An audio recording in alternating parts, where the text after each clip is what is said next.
मेरे सामाजिक परिवार के सभी सदस्यों को राम राम। जब प्रधानमंत्री नरेंद्र मोदी ने तेलंगाना में अपील किया, उसके बाद दोबारा फिर से अपील किया कि थोड़ा बचत कीजिए, तो उस वक्त भी मैंने ये प्रतिक्रिया दी थी और कहा था कि सरकार को स्वयं भी करके दिखाना होगा।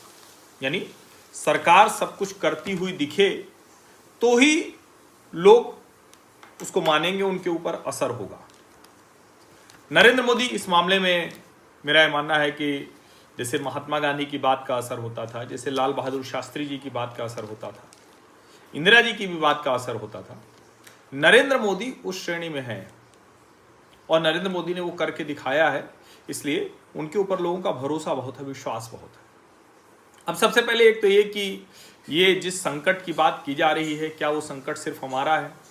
एक अफवाह फैलाई जा रही है कि देखिए सिर्फ और सिर्फ भारत को ये संकट हो रहा है, दुनिया में तो सब बड़े मस्त हैं।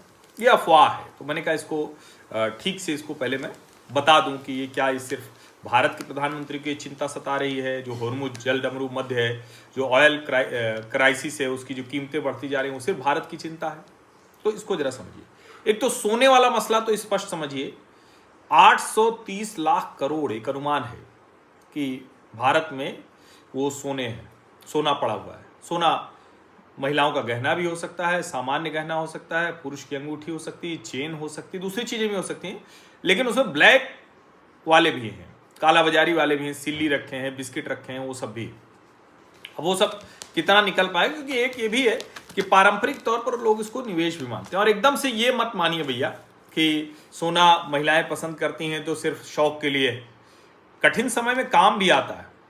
और कई अब तो थोड़ा कम उस तरह से दिखता है, नहीं पहले तो क्या था, परिवारों में सोना, जो माँ है, पिता है, उसके घर परिवार के लोग हैं, सब बेटी के लिए, परिवार की और दूसरी लड़कियों के लिए, सबके लिए रखते थे और वही देते थे। तो वो कोई ऐसा नहीं कि कोई गलत परंपरा है, परंपरा बिल्कुल ठीक है। और अगर हमारे अक्षय तृतीया ऐसे पर्व हैं जिसमें सोना खरीदने की बात है तो वो भी गलत नहीं है, वो कोई गड़बड़ तो है नहीं, वो कोई उसका ऐसे तो उड़ाया तो जा नहीं रहा है, ठीक है, वो डेड प्रोडक्ट है।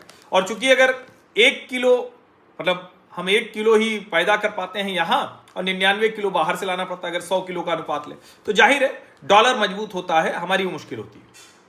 तेल वाला तो जरूरी है, सोना वाला तो सचमुच बंद कर देना चाहिए कुछ समय के लिए। शादी ब्याह में जिसके घर में बेटी की शादी है दूसरे, वो बिल्कुल ले और थोड़ा कम ले, जितनी चीजें काम आए।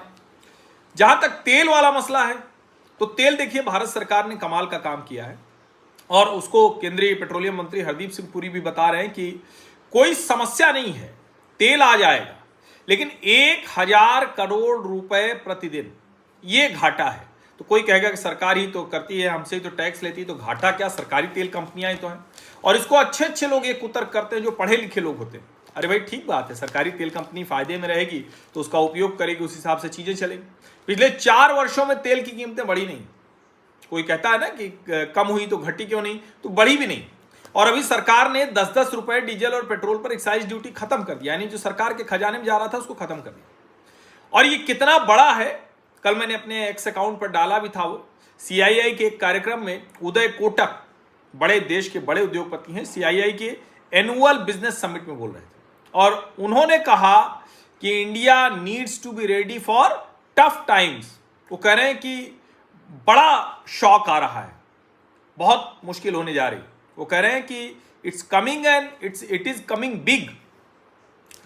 जो मुख्य आर्थिक सलाहकार हैं वी अनंत नागेश्वर, वो भी कह रहे हैं कि वेस्ट एशिया क्राइसिस से balance of payment stress test, यानी जो बैलेंस ऑफ पेमेंट रोज रोज वाला जो होता है, तो उसमें देखना होगा कितना सरकार कैसे निपट पाती है। अब जाहिर है ये सब के सब कह रहे हैं, जो भारत की ताकत है उसको आप ऐसे समझिए कि जो FY26 में पब्लिक सेक्टर के बैंक हैं, उन्होंने नेट रिकॉर्ड जो उनका प्रॉफिट है 1.98 लाख करोड़, यानी 2 लाख करोड़ का प्रॉफिट है उनको FY26 में। लेकिन मुश्किलें तो हैं।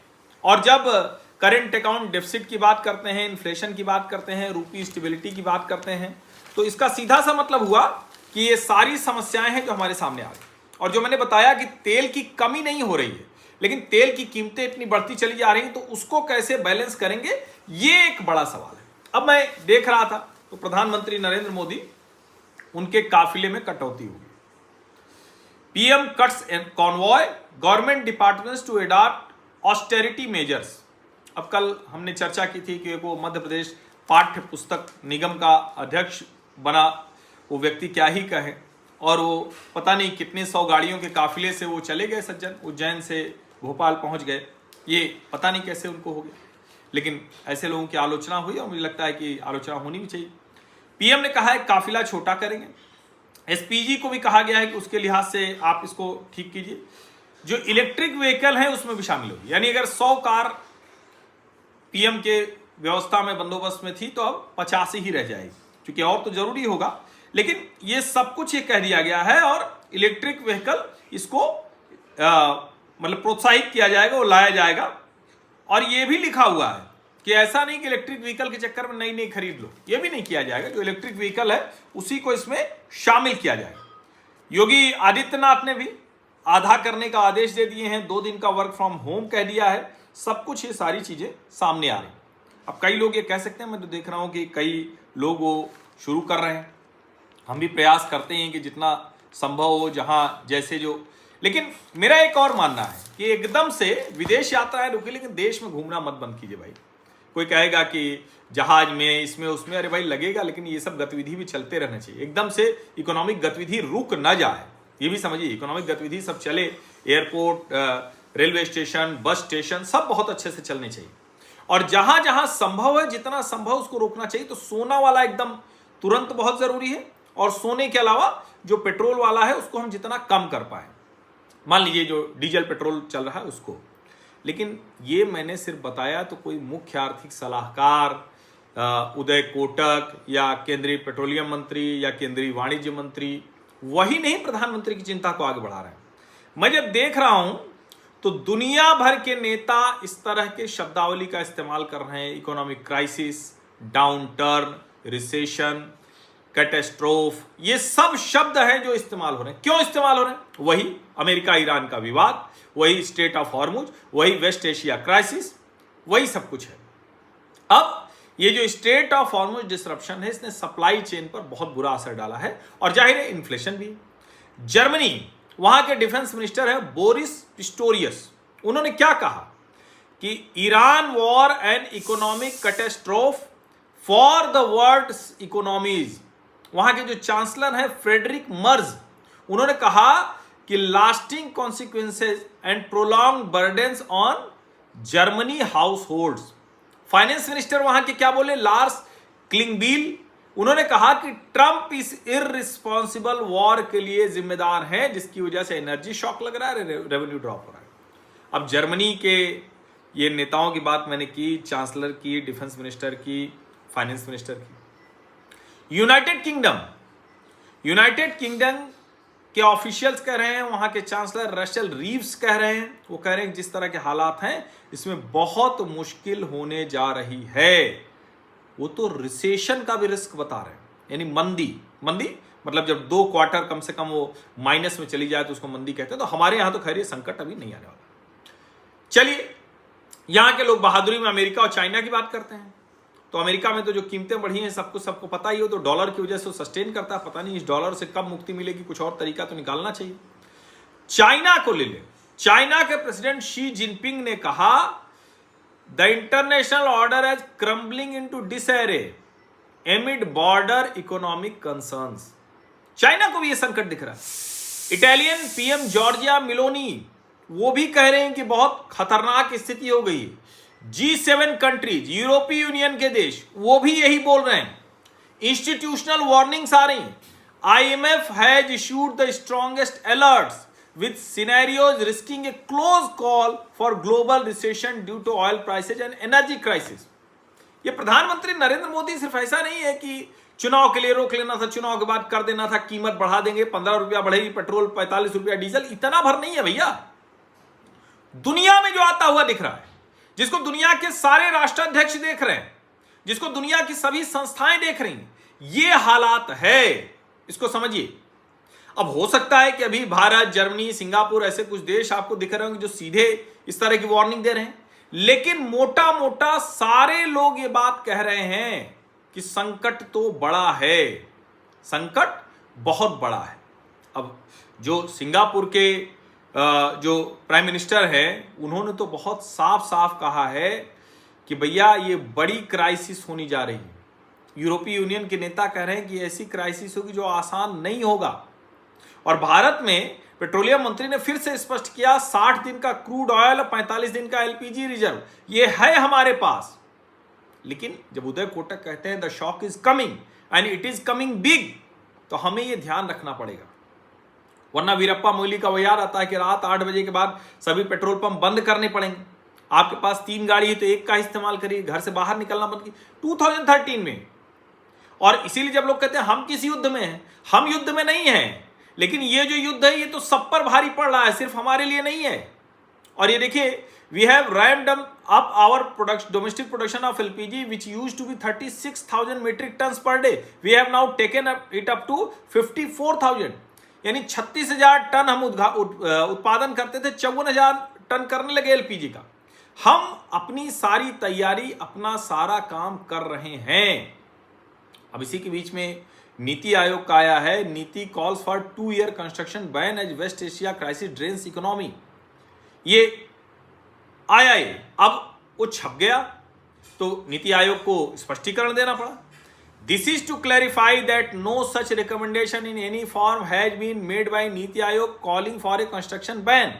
It is further reiterated that the plan on the reconstruction of the various office building is being pursued by the respective ministry and no recommendation for deferment of the process has been made by NITI Aayog.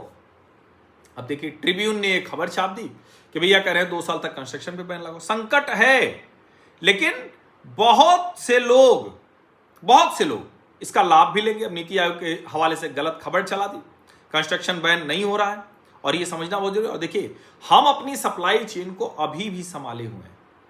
Hormuz तो बंद है ना भैया, होर्मुज जल डमरू बंद मध्य वो तो बंद है, लेकिन उसके बावजूद हम ये कर ले रहे हैं, क्योंकि हमारा तो भाई कतर, संयुक्त अरब अमीरात, यही सब हमारे मुख्य थे। लेकिन हमने क्या किया, हमने ओमान, अमेरिका, नाइजीरिया, अंगोला, इन जगहों से आयात किया है, और ये आयात करके हम किसी भी तरह से मैनेजमेंट किए हुए हैं। समझिए इसको, नाइजीरिया और अंगोला तक से हम ले आ रहे हैं। लेकिन जब हम इसको कर रहे हैं तो उसकी इकोनॉमिक कॉस्ट आती है, संकट दिखता है। और एक बात और समझिए, अभी हम जब ये बात कर रहे हैं ना, तो मैंने जैसे आपको वर्ल्ड लीडर्स की बात कही, ये सब कही, दुनिया में पेट्रोल क्यूआर कोड से मिलने लगा है। एसी का तापमान तय हो गया है।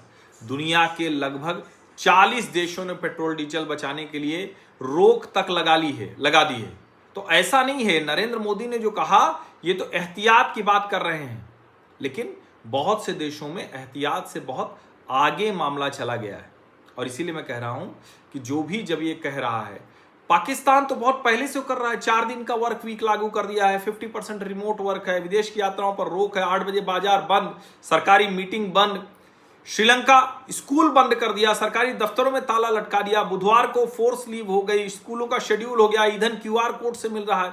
जॉर्डन, गाड़ियां चलाने पर रोक बार बार लगानी पड़ रही, कार पूल करना पड़ा है, ऑफिसों में गाड़ियां कम करने के आदेश हैं।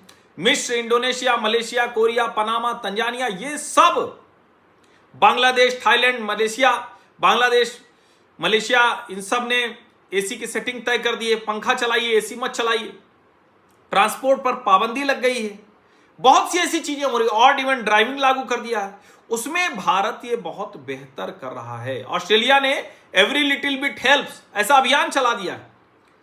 तो सिंगापुर ने लेट्स सेव एनर्जी टुगेदर, मतलब दुनिया को ये पता है कि क्या स्थितियां हैं। मालदीव, नेपाल में तो आधे सिलेंडर भर के दिए जा रहे हैं। पीएनजी और इलेक्ट्रिक ऑल्टरनेटिव को बढ़ावा दिया जा रहा है। इसीलिए मैं कह रहा हूं कि भारत के पास विदेशी मुद्रा भंडार जबरदस्त है, हम बेहतर स्थिति में हैं। लेकिन अगर इस संकट की तैयारी अच्छे से करेंगे तो और बेहतर रह पाएंगे। फिर मैं कह रहा हूं, जरूरी यात्राएं बिल्कुल करिए, हम सब कुछ करते रहेंगे, जिसको जितना संभव है वो करे, जिसके पास पैसे है वो करे, जो आवश्यक काम है वो करते रहिए। इकोनॉमी भी पूरी तरह से ध्वस्त न हो जाए, लेकिन सोना वाला तो धीरे धीरे न्यूनतम 1 साल के लिए तो कर ही दीजिए। आप सभी का बहुत बहुत धन्यवाद। सब्सक्राइब अवश्य कर लीजिए, नोटिफिकेशन वाली घंटी दबा दीजिए, लाइक का बटन दबा दीजिए, अधिक से अधिक लोगों तक इस वीडियो को पहुंचा दीजिए। धन्यवाद।